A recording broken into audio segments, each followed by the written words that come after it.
And Channel 3's John Rupolo first broke this story last month. Yes, so good evening. You know, Matthew Banks, a no-show. Officials say no big surprise there. She was walking slowly into her house. She walks with a cane, and that's when she said she saw the two suspects running toward her. John Rupolo, hitting the streets and never taking no for an answer. You voted for this. He's refusing to talk to us. Talk to you about your drunk driving arrest. John Rupolo. I want to show you how close the homeless camp is under the I-110 bridge. Follow me now to some neighborhoods. Take a look behind me. Mr. Haynes, John Rupolo, Channel 3 News. Do you have any comment about today's court proceedings? Do you have any comment? And what will their role be specifically, Governor? So I think some of those remain to be determined. Do you think the city should be doing more to help the homeless problem? For some, this is indeed a place of hope. This story continues to unravel over the past several hours. Initially, we were told that teacher struck that 13-year-old boy. A jailhouse interview with the suspect. I mean, I love her. I don't know why. Over the last week, after we did a series of reports about alleged contractor fraud, 2 counties have taken action. You know, Fred made landfall here at about 2:30 this afternoon. We're actually about 40 miles from the eye of the storm.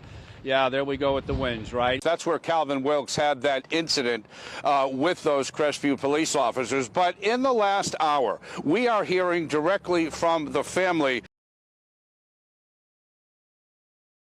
Well, it turns out that may not be the case, according to a new watchdog report on nonprofit hospitals. Sinclair National correspondent Christine Frizzell breaks it down for us. Take a look. All right, Alan, with me at the desk tonight. We've been enjoying this Sunday together, and so far, we can't really complain about the holiday weekend weather, right, Alan? It's been decent, I'd say, right? I mean, some sunshine, not that much in the way. And it's Super Bowl Sunday. Thanks for joining us. I'm John Rupolo. Good afternoon. Thanks for joining us. Here's what's happening today. Escambia County deputies at this hour and people in Jackson, Mississippi will have to continue to use bottled water indefinitely. And another mass shooting in Philadelphia left the exact same damage as the one in Tennessee, with 3 dead, 11 injured. Children will be given bikes at Christmas thanks to On Bikes Pensacola. Our Sue Strawn has this story. And I'm with Joseph Neubauer again. Good to see you, Joseph. And a little bit of a warm-up. Can we say that? Yeah, I'd say we have some warmer weather on the way. We just need to get through tonight, John. Good to see you as always. Today, our community is paying their final respects, thanking him for his service. The funeral service for Deputy Smith just wrapping up in Robertsdale. John Rupolo, Channel 3 News.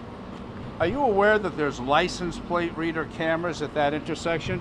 No, I was not. Most people don't even notice them. This is a license plate reader placed at an intersection in Escambia County. One was used, according to this Pensacola police report, to track the car of murder suspect Giles Jones, who police say killed his roommate LaTanya Baxter earlier this month. We wanted to know more about those license plate readers. Who installs them?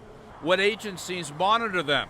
And how many are in Northwest Florida? Pensacola police said, "We don't have any in the city, so I can't talk about them." We also reached out to Florida DOT about license plate readers and never heard back. This is John Rupolo from Channel 3 News. We called the Escambia County Sheriff's Office. They said, no comment. And FDLE didn't have any answers, only saying in a statement, FDLE does not oversee or manage license plate readers or their placement. But according to a report from a news outlet in Fort Myers, FDLE gave a $100,000 grant to install 6 license plate readers in Southwest Florida 2 months ago. We put a call into State Senator Doug Broxson.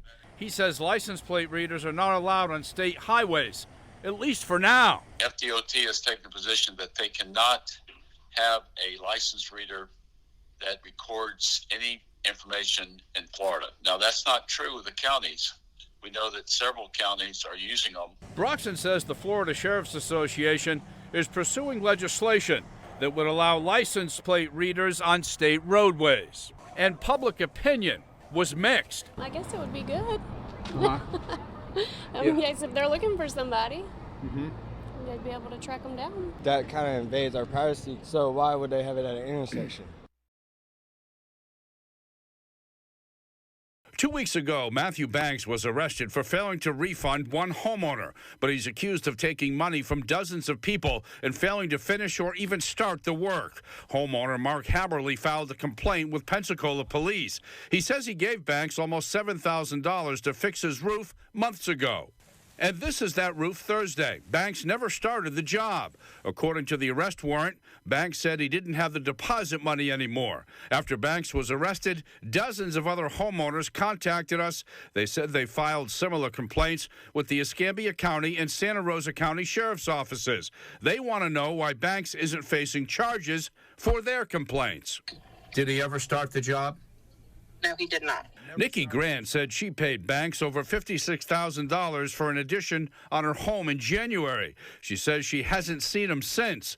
She filed a complaint with the Escambia County Sheriff's Office. I'd like to know why he hasn't been arrested for my case and many other cases, because there is so many victims. We asked Pensacola police that exact question. We are going to consult with the Department of Agriculture. We already have. And if we can get everything into one area and prosecute this all at once. We also asked the Escambia County Sheriff's Office why they weren't filing charges against Banks after receiving dozens of reports from alleged victims. They said this. The Sheriff's Office met with the Department of Agriculture in reference to Matt Banks. They requested we refer anyone that was involved to them due to their case.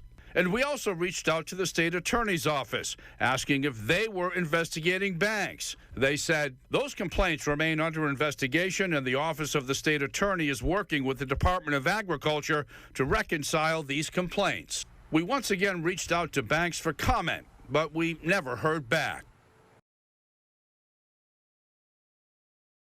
This is 26-year-old Nathan Donlinger after he was arrested by Escambia County deputies in the parking lot of Globe Paddle on Pensacola Beach early Thursday morning. He was caught on surveillance camera ransacking the business, causing over $10,000 in damage.